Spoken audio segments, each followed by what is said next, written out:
If I was going to sit down and start a blog for my business today, this is exactly what I would do. Now, my actual blog has existed for longer than I'd like to admit, maybe over 7 years now.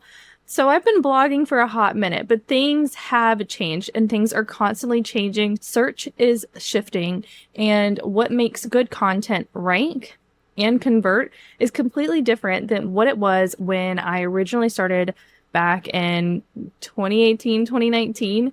So if I were to completely restart, knowing what I know now and knowing what I know for my clients and my students and about Google and search in general, this is what I would do to get my blog to support my business in 2026 and beyond. Now, just a quick introduction. Hey, hi, hello. I am Michaela. I'm an SEO strategist and blog content writer. I've been doing this for a hot minute and helping business owners just like you show up in search engines like Google, Bing, and beyond, and book clients and get leads from blogging and SEO. All right, so to get into it, if I were to restart, or if I were to have a fresh start today, the very first thing I would do is actually take it back to what my goal would be for blogging and to do almost an internal audit on what my offers are, who is my audience, and what are my long-term goals. So when I originally started blogging for my business, it was almost out of necessity. Like, I had to create some type of content outside of social media. I was caring for a very young baby. When I first started, I was actually pregnant when the Common Mama was first founded. I just found out I was pregnant, actually. And between pregnancy and giving birth and taking care of a newborn and then turning around and doing it 2 more times, a majority of the beginning of my business was actually spent working whenever I could. And blogging was just more flexible and it worked. Now, the downside of that is I never really had a goal when I started. Like, I didn't know like this was going to be my offer. This was going to be my freebie I wanted people to subscribe to. I used to be a Pinterest manager, and that's awesome. I did Pinterest and blogging. So a lot of the content that I have from when I first started my blog was Pinterest based, which was great at the time, but now it's almost backfired. So the thing I would do, like my step 1 for starting a blog, would actually be to map out and make sure my offers are what I want them to be, and make sure that I have some type of lead magnet, freebie, or baby ask, a small ask, to invite my readers into my audience as they're consuming my blog. And then for the goal, I would think about where I actually want to be in 3 to 5 years, because blogging is a long-term game. SEO is a long-term game. It is not something that's going to get you a client tomorrow unless you already have a pre-existing audience to share that post to.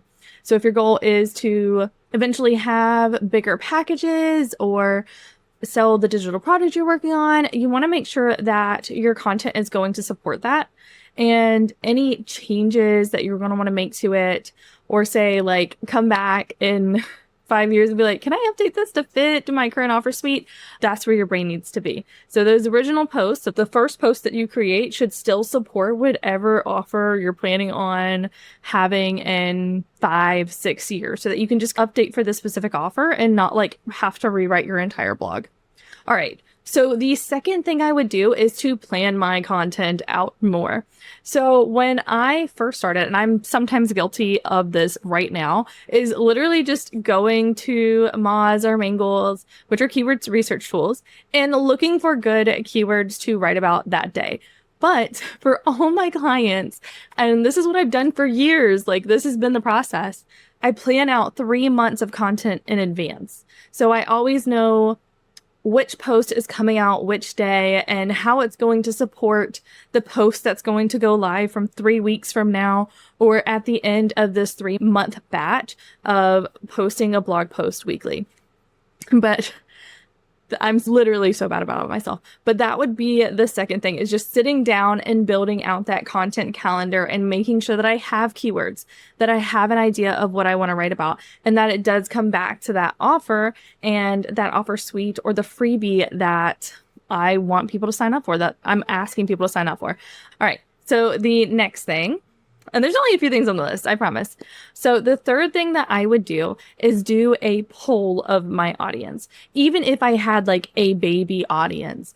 And this will help you put stuff in a way and like write in a way that actually addresses your audience's questions.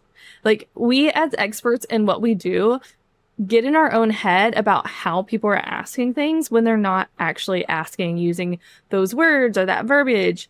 And I say this in the nicest way possible, but we really, really do get in our own way. So sending out a poll or some type of questionnaire to just ask your clients or your past clients, honestly, your current clients and your general audience, like, hey, like, what were your concerns before our project together? What were your concerns after? Like, how did it make you feel? Like, what problems did we address? Like, what do you feel better about? And then for your audience, ask them like, hey, why are you in my sphere? Like, what led you here? What type of questions do you have, or what type of concerns, or what is a problem? And really look at the words that they are using and then use that in the content you are creating. All right. Last but not least, and this kind of comes into how the content is actually created, is I would not try to write like a bot. I was only guilty of this in the very, very beginning when I was like, I need to have a very strict 1, 2, 3 list to write a blog post, when that is not true at all. Of course, a blog post needs structure. So you do need to follow a structure and optimize every post for SEO, whether the goal is for it to rank on Google or not. But I always say, like, if it can rank, it can be cited, like, that's really how you're going to get that organic visibility. But honestly, that could be our fifth thing there. Instead of ending it here, is to, to optimize it for SEO. Like, I would always optimize every post. But I would refrain from trying to be too stiff. I feel like we get in our head about how we need to sound or how we're supposed to sound in a blog post to get it to rank or to be still seen as this professional in our space, when humanness and uniqueness is more needed than literally ever. Like, it is a requirement. And it will help you rank. Like, it's not even a matter of, oh, well, that's going to like break some rules here. No, like, that is going to help you. Especially based on what Google is telling us from the most recent AI search updates. And if you're watching this later, then you know what I'm talking about. You've probably been experiencing it for a while, but people want to hear from other people. And your unique voice, your unique take, the way you talk about things, as long as it is not losing the clarity. So people should still understand what you're saying. Like, you shouldn't use abbreviated words or like nicknames for what you're trying to share about, but giving your blog a personality that matches your own while still maintaining that clarity is what is going to get those posts to convert. It's what's going to give people a reason to give you more time with them, because that is what a blog post is. Like, you're asking for a baby exchange to get a bigger exchange in the end. And right now they are willing to give you a little bit. They're willing to give you a little bit of time to read your post. And you want them to enjoy that time, so they're ready to give you their email. They're ready to sign up for your webinar. They're ready to book your high ticket offer. Like, they're ready to trust you. And to do that, you have to be you. You truly do. Your takes, your opinions, like, it matters so, so much. So if I were to start a blog now, that would be one of my biggest things, is just being you, being a human, being original in the content that you're creating.